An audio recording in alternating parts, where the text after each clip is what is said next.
ناظرین، غزہ میں معصوم بچے بھوک سے دم توڑ رہے ہیں۔ دنیا اب بھی خاموش ہے۔ 24 گھنٹوں میں 11 لاشیں۔ بھوک اور بمباری نے غزہ کو قبرستان بنا دیا ہے۔ یہ صرف جنگ نہیں، یہ نسل کشی ہے اور دنیا آنکھیں بند کیے بیٹھی ہے۔ ایک محتاط اندازے کے مطابق اب تک اس جنگ میں اگر اندازہ لگایا جائے تو ایک دن میں 28 بچوں کو مجموعی طور پر ایوریج کے طور پر دیکھا جائے تو ان کو شہید کیا جا رہا ہے۔ یعنی 28 لوگوں کی تو ایک کلاس ہوتی ہے بچوں کی، کلاس روم میں 28 بچے ہوتے ہیں۔ یعنی آپ یہ اندازہ لگا لیں کہ جتنے بچے کلاس روم کے اندر ہوتے ہیں اس جنگ میں 2 سالوں کے اندر ہر روز اتنے بچوں کو شہید کیا جا رہا ہے۔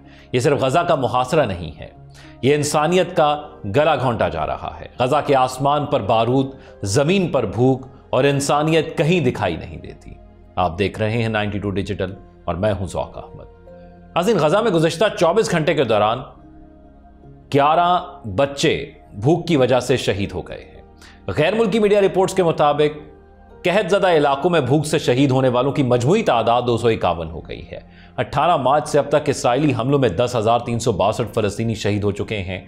18 مارچ کے بعد سے اسرائیل کی جانب سے بڑے پیمانے پر فضائی بمباری اور محاصرہ جاری ہے۔ آپ تصور کیجئے گا اس باپ کی یا اس ماں کی کیفیت کو، اور وہ تصور آپ صرف اسی طرح کر سکتے ہیں اگر آپ اپنے ارد گرد یہ نظر دوڑائیں۔ اگر آپ کے بچے ہیں تو آپ ذرا اس حوالے سے تصور کریں، یا آپ کے والدین ہیں تو آپ بچوں کی جگہ رہ کے تصور کریں کہ ایک بچہ جب کھانے کی خواہش کرتا ہے، ہم جس معاشرے میں ہم جی رہے ہیں، تو اس کا باپ یا اس کی ماں کیا کرتی ہے؟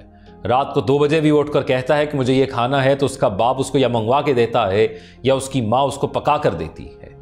یہ تصور کیجئے گا کہ وہاں پر ماں اور باپ کس کرب سے گزر رہے ہوں گے جن کے بچے ان کے سامنے صرف بھوک سے مر جاتے ہیں، اور وہ موت کوئی اتنی آسان موت نہیں ہوتی، اور وہ کوئی اچانک موت نہیں ہوتی۔ ایڑیاں رگڑ رگڑ کے لوگ مرتے ہیں، اور کیا گزرتی ہوگی اس باپ پر یا اس ماں پر جو اپنے بچوں کو اس طرح ایڑیاں رگڑتے ہوئے دیکھتا ہوگا، اور کیا آہیں نکلتی ہوں گی اور کیا بددعائیں نکلتی ہوں گی، اور یہ نہیں کہ وہ کہیں سنی نہیں جا رہی۔ اللہ کی رسی ہے، اللہ نے ڈھیل دی ہوئی ہے، جب کھینچیں گے تو نہ جانے ہم بھی شاید زد میں آ جائیں۔ تصور کیجئے گا کہ کھانا لینے گھر سے کوئی جاتا ہے اور وہاں پر حملہ ہو جاتا ہے، وہ جو گھر میں بچے بیٹھے ہیں، جو خواتین یا بزرگ بیٹھے انتظار کر رہے ہیں کہ آج ان کے گھر میں سے ایک فرد کھانا لینے گیا تھا، وہ لائے گا، ہم کھائیں گے اور اپنی زندگی کو آگے جئیں گے۔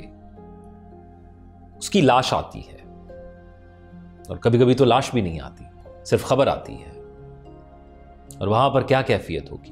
یعنی میں اور آپ یا پوری دنیا آج 21ویں صدی کے اندر جی رہی ہے۔ اس 21ویں صدی کے اندر ایک ایسا بھی علاقہ ہے جہاں پر لوگ بھوک سے مر رہے ہیں، اور یہ نہیں کہ وہاں پر قحط سالی ہے، وہاں پر بربریت ہے، وہاں پر ظلم ہے اور ظالم کا راج چلتا ہے، اور ان کی حکومت چلتی ہے جو ظالم کا ساتھ دیتے ہیں۔ اور یہ نہیں کہ ہم تعداد میں کم ہیں، نہ ہم ملکوں کی تعداد میں کم ہیں، نمبرز میں آپ آئیں گے اس کے ارد گرد تو سارے اسلامی ممالک ہیں، اور ویسے بھی آپ تعداد میں چلے جائیں گے تو ہم ان سے زیادہ ہیں۔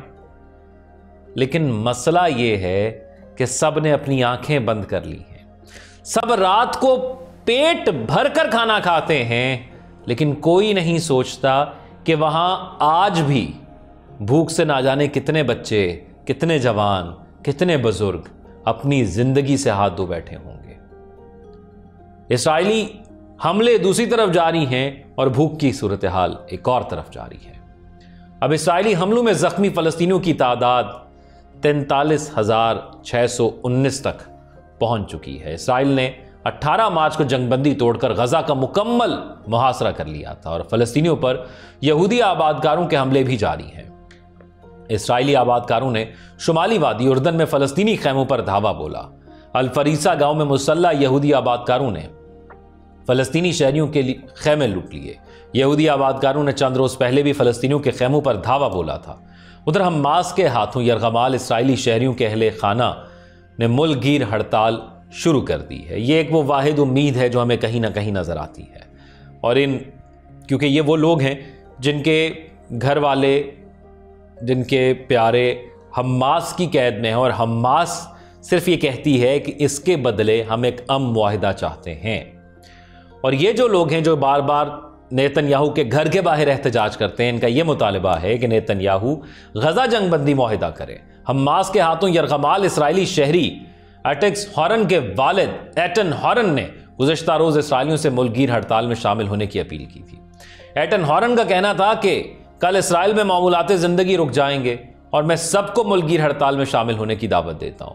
یرغمالی شہری کے والد نے کہا کہ یہ احتجاج کا دن ہے، یہ نہ صرف یرغمالیوں کے خاندانوں کے ساتھ اظہاری یکجہتی کا دن ہے بلکہ اسرائیلی ریاست کے اخلاقی کردار کو برقرار رکھنے کے لیے مظاہرہ بھی ہے۔ غزہ میں حماس کے ہاتھوں اب بھی 50 اسرائیلی شہری یرغمال ہیں، جن میں سے 20 کے زندہ ہونے کا خیال ہے۔ جبکہ دوسری جانب ڈنمارک کی وزیر اعظم میٹے فریڈرکسن نے کہا ہے کہ اسرائیلی رہنما نیتن یاہو اب ایک مسئلہ بن چکا ہے۔ برسلز میں یورپی یونین اجلاس کے موقع پر ڈنمارک کی وزیر اعظم میٹے فریڈرکسن نے اسرائیلی وزیر اعظم نیتن یاہو پر بڑی تنقید کی۔ انہوں نے کہا کہ چونکہ ان کا ملک اس وقت یورپی یونین کی صدارت کر رہا ہے، ہم غزہ جنگ کے حوالے سے اسرائیل پر دباؤ ڈالنے کی کوشش کریں گے۔ اسرائیلی وزیر اعظم نیتن یاہو دنیا کے لیے مسئلہ بن چکا ہے اور غزہ میں صورتحال خوفناک اور تباہ کن ہے۔ یہ بھی کہا کہ ان کی اولین ترجیح اسرائیل کو سخت پیغام دینا ہے تاکہ وہ انسانی المیہ کو کم کرے اور جنگی کارروائیوں کو محدود کرے۔ اسرائیل کے مغربی کنارے کے منصوبے پر تنقید کرتے ہوئے کہا کہ ہم ان ممالک میں سے ایک ہیں جو اسرائیل پر دباؤ ڈال رہے ہیں، لیکن ہمیں بعض یورپی ممبر ممالک سے کوئی مدد نہیں مل رہی۔ غزہ میں صہیونی مظالم کے خلاف اسرائیل سمیت برطانیہ اور سویڈن میں مظاہرے ہوئے اور غزہ میں مسلسل ہونے والے اسرائیلی مظالم کے خلاف برطانیہ میں احتجاج کیا گیا اور سینکڑوں افراد نے معصوم فلسطینیوں کے حق میں اپنی آواز بلند کی۔ ناظرین، قدرت کچھ بھی کر سکتی ہے، لیکن کیوں؟ کیونکہ ہم اس دنیا میں امتحان کے لیے آئے ہیں، تو ہمارا امتحان بھی ہے۔ قدرت چاہے تو ابابیلوں کو بھیجے اور ہاتھیوں سے بھرا لشکر اس کو نیست و نابود کر دے۔ قدرت چاہے تو کہیں زمین لرز پڑے اور تمام کا تمام یہ اسرائیل اور یہ نیتن یاہو زمین میں غرق ہو جائے۔ قدرت چاہے تو ایک سمندر کی لہر سب کو تباہ کر دے، اور قدرت چاہے تو ایک بادل پھٹے تو ظالم کا نام و نشان نہ رہے۔